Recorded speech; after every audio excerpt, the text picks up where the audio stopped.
Kasmet spalio 15 dieną minima pasaulinė baltosios lazdelės diena. Ta proga Palangos švietimo pagalbos tarnybos specialioji pedagogė Daiva Malakauskienė apsilankė Lietuvos aklų ir silpnaregių sąjungos Palangos filialo susirinkime. Į Lietuvos aklų ir silpnaregių sąjungos Palangos filialą ateina žmonės turintys sutrikusią regą. Maža dalis žmonių silpnaregio ir neregio statusą įgyja vaikystėje, paauglystėje, dažniausiai vyresniame amžiuje. Kartais taip būna kaip kitų ligų pasekmė. Šiuo metu Palangos filiale yra 22 žmonės su regos negalia ir 6 aktyvūs šeimos nariai.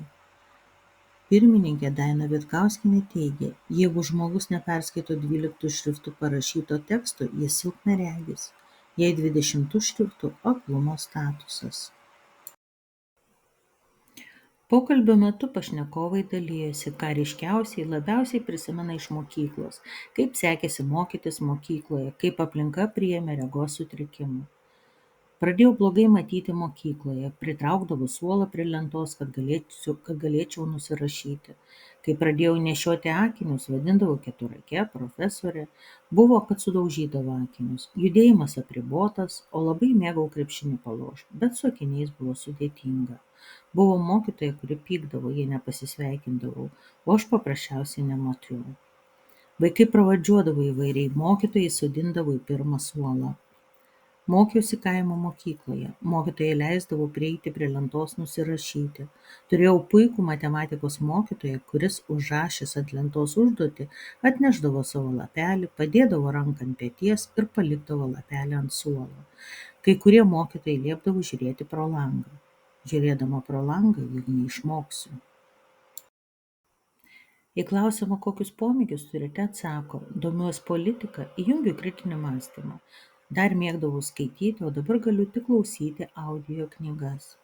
Anksčiau šokau, dabar dainuoju. Skaitymas, mezgimas, dabar mezgimas užsidarė. Keliauti ir vaikščioti po dykumas. Iki regos netekimo buvau kvaištelėjęs žvejys.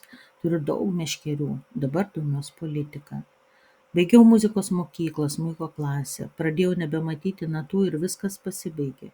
O kai persikrausčiau į Palangą, kasryt 6-7 valandą ryte važiuodavau su dviračiu maudytis į jūrą. Važiavau, kol mačiau. Viskas išliko kaip buvo – knygų skaitymas, muzika, šokiai. Apie ką svajojate? Svajoju vėl matyti. Kad blogiau nebūtų. Svajodavau išlošti milijoną. Svajoju, kad ateis diena, kad makaronų nebekabins, kalbant apie politikus. Svajonės padeda gyventi. Kas didžiausias ramstis kasdienybėje? Vieni kitiems filialo nariai, pati savo, vaikai gyvena savo gyvenimu. Katytė padeda, barasi, kai grįžtu namo. Man padeda Rimas, savanoris. Turiu katiną, visada reikia būti pačiam geram, tada atsiranda aplink geri. Pats verdu, pats kepu, pats kambarius tvarkau. Šeimos nariai padeda. Asmuo turintis regos sutrikimą gali gyventi ir judėti savarankiškai, kai tam yra sudaromos tinkamos sąlygos. Ne tik viešose erdvėse savarankiškai judėti padeda tinkamas apšvietimas ir kontrastai. Palangos savivaldybė skiria dėmesio asmens su negalia gerovei. Vasarą Lietuvos aklų ir silpnaregių sąjungos Palangos filialų vadovė Daina Vitkauskienė kartu su asmens su negalia gerovės taryba prie Palangos miesto savivaldybės vaikščiojo Basanavičiaus gatve ir fiksavo teigiamus pokyčius. Dažniausiai neregiai suklumpa, nukrenta ne ten, kur statūs laiptai, bet kur suformuoti 2-5 cm laiptukai netikėtoje vietoje, nepažymėti arba netikėtos kliūtys. Saugu vaikščioti Palangos gatvėmis su baltąja lazdele, kai saugi aiškiai pažymėta vedančioji linija yra kontrastas. Tinkamas vedančiosios linijos atstumas nuo šaligatvio krašto. Įrengta pėsčiųjų perėja su garsiniu šviesoforo signalu. Geltonai pažymėtas pirmas ir paskutinis laiptas ir šalia esantis pandusas. Ant stiklinių durų atskiru lipduku pažymėtas įėjimas. Nesaugu vaikščioti gatvėmis su baltąja lazdele, kai nepažymėti arba klaidinančiai pažymėti laiptai.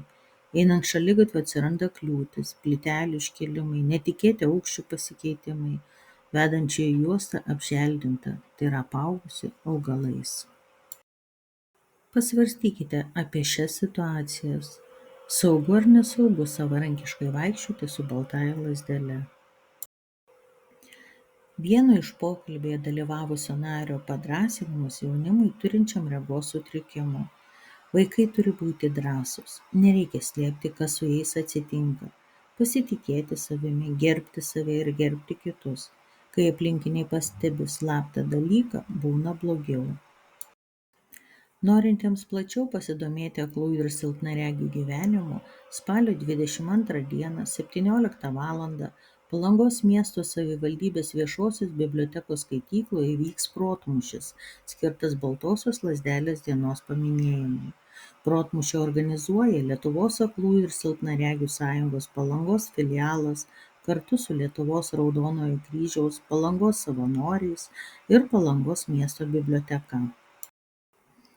Mokinių turinčių regos sutrikimų kompleksinį vertinimą atlieka Palangos švietimo pagalbos tarnyba kartu su Lietuvos aklųjų ir silpnaregių ugdymo centru. Palangos švietimo pagalbos tarnyboje konsultuoja, atlieka specialių ugdymosi poreikių vertinimą psichologas, logopedas, specialusis pedagogas, socialinis pedagogas, vaikų ir paauglių gydytojas psichiatras. Kviečiame apsilankyti.